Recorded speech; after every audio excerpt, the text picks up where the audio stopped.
So we're going to start off with, this isn't on the programme. There's a little bit of a miscommunication about this because the person who was originally going to do this update unfortunately couldn't make it, so I'm kind of stepping in to do the update.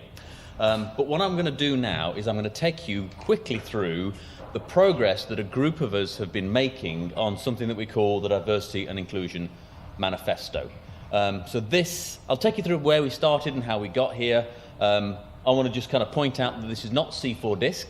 This is something else. I'll talk about C4Disc in the course of this presentation and what this is and what this isn't as we get through it. So where this started for me is, I told you at the beginning of the seminar that the Diversity and Inclusion seminar kind of grew out of basically a seminar on globalization that started 3 years ago when I took over being seminar director of this slot in the program in STM Week.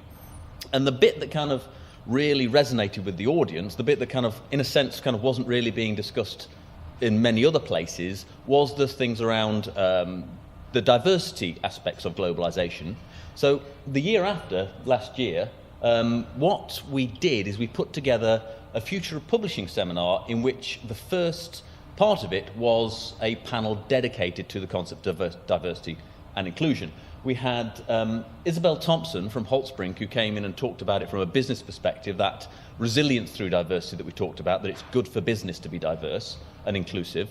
We also had Mikhail Coleman from Elsevier, who's the sponsor of Elsevier Pride, and we also had Nancy Roberts, who is the founder of Business Inclusivity and also Umbrella, and so she's a consultant working in kind of corporate diversity and helping people build leadership capacity, particularly for women in the workplace.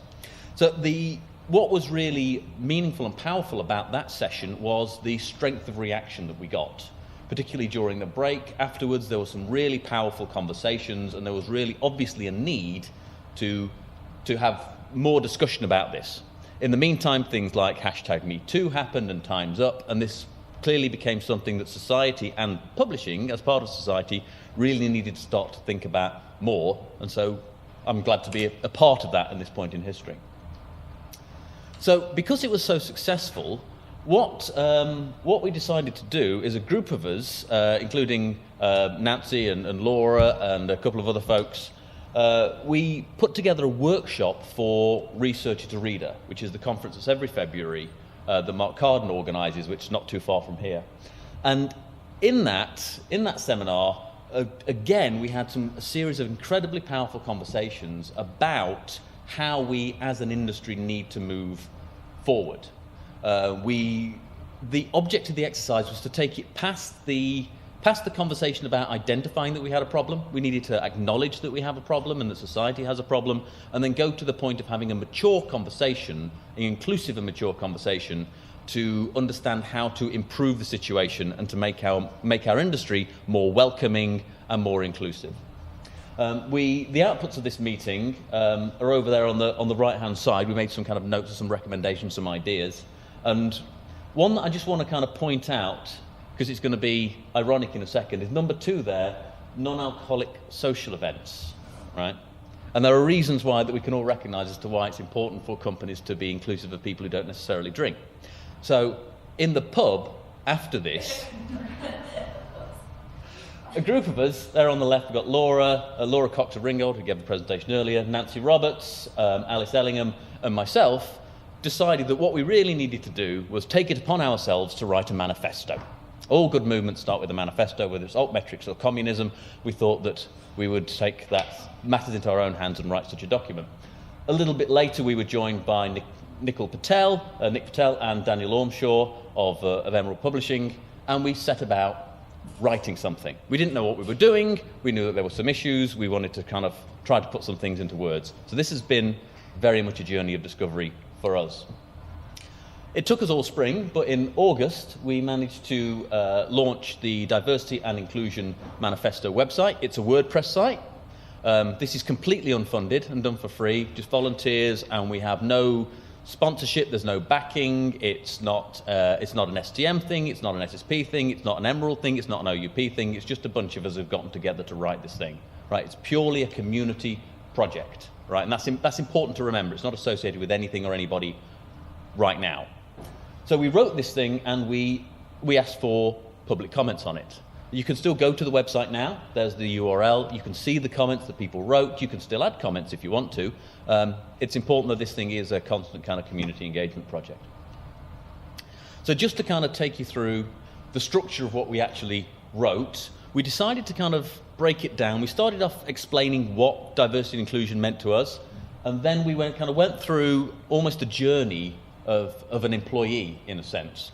So starting at hiring to the sorts of things that we talked about earlier on around, blinding CVs or having the right sort of interview, so forth, through to onboarding, how you make people feel welcome, creating that ongoing inclusive environment, how you fairly advance people to make sure that we're not favouring those who remind us of our younger selves, those sorts of approaches, and how we work with others and make sure that we kind of, on an ongoing basis, whether that's internally within our organisations or our collaborators or our development partners or whoever it is, that we are holding each other to account and that we are behaving in an inclusive and welcoming way.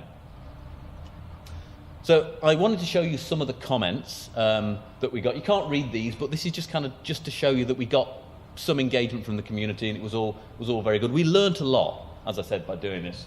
One of the ones that really stuck out in my mind is Catherine Pierce, who eventually became one of our beta readers. She explained a lot to me, and she explained a lot in her comments about the tone that we'd used in writing it. We had been accidentally using a tone of othering people. It was almost like we were writing it from the point of view of, we're the normal people and this is how you're nice to all the others, And so we had to kind of refactor the way we were writing it, in a sense, to make sure that we were being inclusive in the language that we used. We also got some comments on the use of gender-neutral pronouns or people's preferred pronouns, things like that we hadn't really considered before, and a number of interesting comments around disabilities and also mental health, inclusivity, those sorts of things. Also on this page, we've got a couple of the comments that we got from the Researcher to Reader conference, and I think this is my favourite here. It's not my favourite because it was kind of a sad state of affairs that the gender split in the inclusivity and diversity workshop at Researcher to Reader was 80-20 women-men, right? And that's, in one sense, it's not surprising, but in another sense, it's disappointing. But then this commenter went on to say, and one of the men is Phill, which I'm not sure how that reflects on me. Do I not count? I'm not quite sure how to take that one. So a little bit later than so after August, in September, we organised a satellite workshop around the ALPS meeting. It wasn't part of the official ALPS programme, but they were kind enough to let us use one of the rooms before the meeting started. We got about 20 people from senior leaders. People like Alison Muddick were in the room, Stephen Barr was there, Mark Carden was there, quite a good kind of group of folks. We kicked the idea around a little bit. We started talking about what's the difference between this and C4 Disc. We started talking about the role of this in publishing and what it should actually become. You would have thought that we'd have discussed what it should actually become and its role before we got to this point, but we realised that there was a need to kind of figure out what we were actually trying to do. And we settled on the idea of it being, an aspirational document, a living document, a community resource. We wanted to focus on making people feel welcome at work and included. And we wanted to not necessarily talk about ways in which we drive inclusivity in academia. A little bit later in our program today, we're going to talk about that sort of thing. But this document, we decided to focus on what we were going to do ourselves internally as an industry. We also identified the need to make things real by acknowledging the constraints around this problem and also doing things like case studies. But again, not necessarily included in the central document. There are other streams of kind of thought and research and approaches that perhaps need some other approaches and some other venues a little bit later. So that's what we got out of that.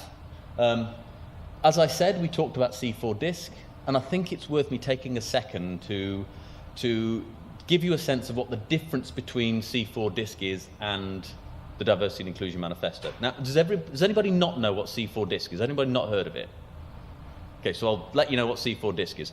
C4 Disc is it's a group of organisations, group of trade bodies have gotten together to create a statement of principles for diversity and inclusion. It's something that any organisation could readily sign up to tomorrow because it doesn't have any specifics in it about how you should behave. It's a statement of values and principles. Right? And it's fairly short, it's fairly compact, it's something that everybody really ought to be able to agree with. It's basically, let's be nice to each other. The Diversity and Inclusion Manifesto is different. It's a much longer form document. It's more aspirational. It contains a lot of practical advice about ways of making people feel welcome in the workplace. It's not necessarily something that an organisation could sign up to and declare they're going to do all of it tomorrow, because it might be changes in HR policy, it might be the creation of a gender-neutral bathroom, which has expenses associated with it for, got to get buildings and grounds in to kind of, perhaps build something or repurpose an area of a building or something of that nature. So not everything is something that you can immediately sign up to. Also, it's community-driven, a living document. You can comment on the website right now if you want to. It's something that's very much a teaching and learning resource that's kind of, inclusive of everybody. That's the goal. So after ALPS, we went to some beta readers and we recruited a bunch of people with different perspectives. Alison was fantastic. She helped us. She went through it and gave us some really fantastic comments. We also had Helen, who you heard from earlier on today, who's a publisher of Gender and Diversity at Emerald, giving it a really good perspective from that point of view. Simon Holt, one of our more recent beta readers. Now, Simon is visually impaired. I think he may be legally blind, but I'm not quite sure what the correct kind of definition is for that, or what the correct kind of classification is. But he brought a lot of